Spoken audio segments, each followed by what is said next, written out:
Hello, this is Dr. Nidhi Jain, Director at Vijaya Maternity Home and Metro IVF. Today, I am going to tell you about common pregnancy problems which all the patients face during their pregnancy time और उनके लिए home remedies और सादे नुस्खों से क्या क्या किया जा सकता है।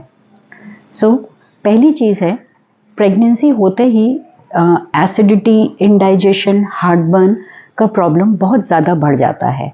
ये प्रोजेस्टेरॉन हार्मोन की वजह से होता है जो कि आपके इंटेस्टाइनल एम्प्टिंग को स्लो करता है। इसीलिए जो भी प्रेग्नेंट लेडी खाती है उसको डाइजेस्ट होने में बहुत ज़्यादा टाइम लग जाता है और डाइजेशन इश्यूज रहते हैं, इसीलिए एसिडिटी और ब्लोटिंग का फीलिंग रहता है। इसके लिए आप क्या कर सकते हैं?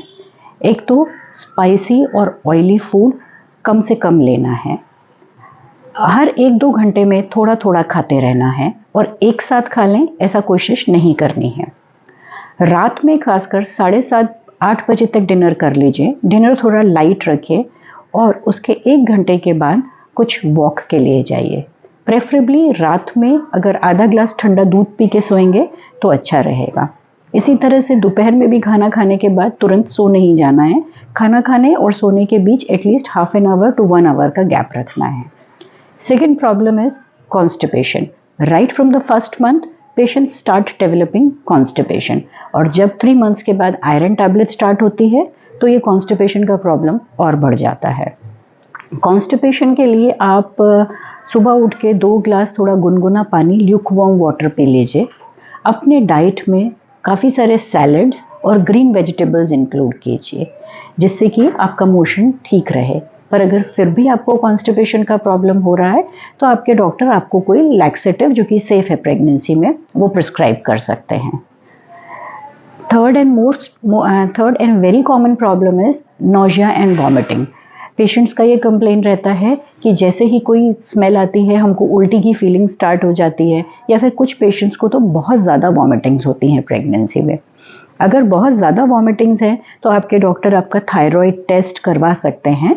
कभी कभी थायराइड ज़्यादा कम होने की वजह से भी बहुत वॉमिटिंग्स होती हैं। अगर आपको ज़्यादा प्रॉब्लम है नोजिया वॉमिटिंग की तो क्या आप कर सकते हैं? एक तो बैड स्मेल्स अवॉइड कीजिए। सुबह उठते ही भूखे पेट मत रहिए। सुबह उठते ही आप कोशिश कीजिए कि आप कुछ सॉलिड फूड जैसे कि ब्रेड है, टोस्ट है, चना है, ऐसा कुछ खा लीजिए।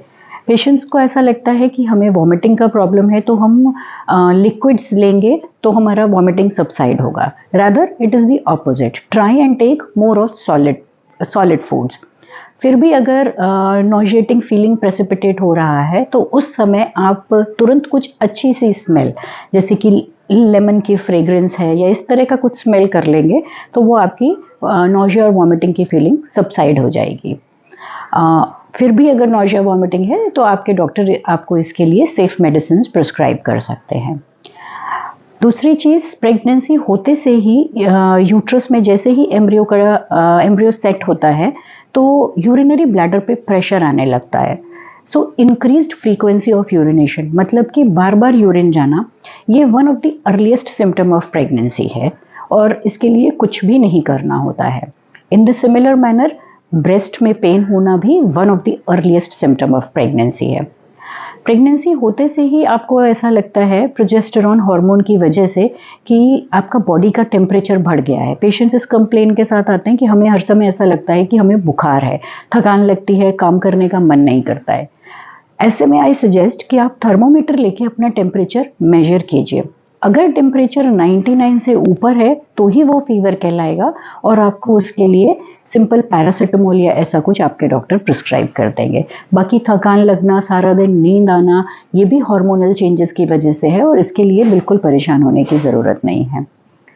द नेक्स्ट थिंग इज़ कि आपको लोअर एब्डोमिनल पेन, मतलब पेट के नीचे हिस्से में थोड़ा बहुत खिंचाव जैसा महसूस हो सकता है।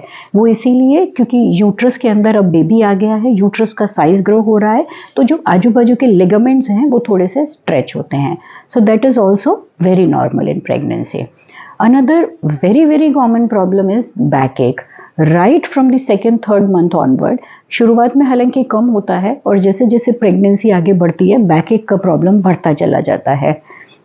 ये भी लिगामेंट्स के स्ट्रेच होने की वजह से होता है, जॉइंट्स के और मसल्स के पेन होते हैं।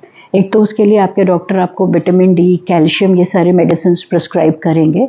दूसरी चीज़ जो आपको ध्यान रखना है, बहुत ही कंफर्टेबल शूज़ पहनने हैं, हील्स अवॉइड करनी है, सीधा नहीं सोना है, करवट लेके सोना है, कंफर्टेबल मैट्रेस पे सोना है, और आप प्रेगनेंसी पिलो आता है वो भी यूज़ कर सकते हैं।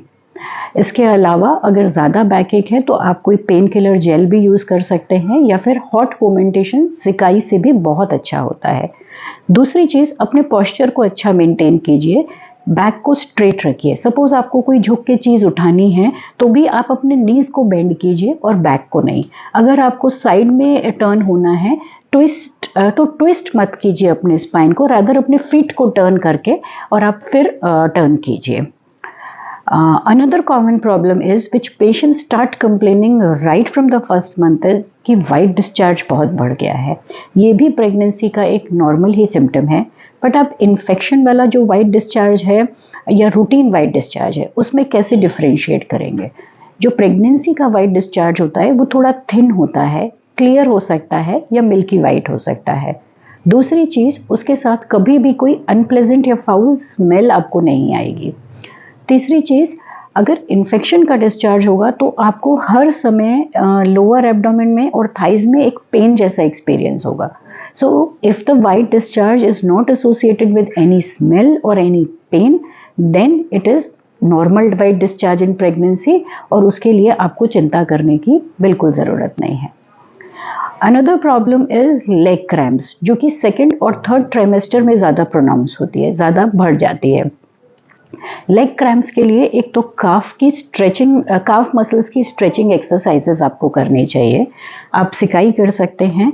दूसरा, कैल्शियम और मैग्नीशियम की डेफिशिएंसी से भी लेग क्रैम्प्स आते हैं, so make sure that your doctor puts you on calcium and magnesium tablets. Another problem which patients commonly faces breathlessness, कि सांस नहीं आती है या मतलब सांस चढ़ती है। ये ज़्यादा आपको सेकेंड ट्राइमेस्टर मतलब 6 मंथ्स के बाद ज़्यादा फील होता है। उसका रीज़न है कि जैसे जैसे बेबी बम्प बढ़ता है तो ये आपके ब्रीथ करने की जगह होती है, इसके ऊपर प्रेशर आता है और ब्रीथ करने की जगह ऐसा लगता है कि छोटी हो गई है, इसीलिए आपको ब्रेथलेसनेस का फीलिंग होता है। ये प्रॉब्लम आपका यूजुअली 9th मंथ में जाके रिलीव हो जाता है। जब बच्चा नीचे उतर जाता है तो जो लंग्स वाली जगह पे सारा प्रेशर है वो रिलीव हो जाता है, और इस प्रोसीजर को लाइटनिंग कहते हैं। एक और कॉमन प्रॉब्लम जो पेशेंट्स फेस करते हैं वो यूजुअली 7th या 8th मंथ में होता है कि ब्रेस्ट में से मिल्क डिस्चार्ज आना। जैसे कि पूरी बॉडी में प्रिपरेशन हो रही है डिलीवरी के लिए, इसी तरह से ब्रेस्ट भी अपने आप को प्रिपेयर करते हैं ब्रेस्ट फीडिंग के लिए।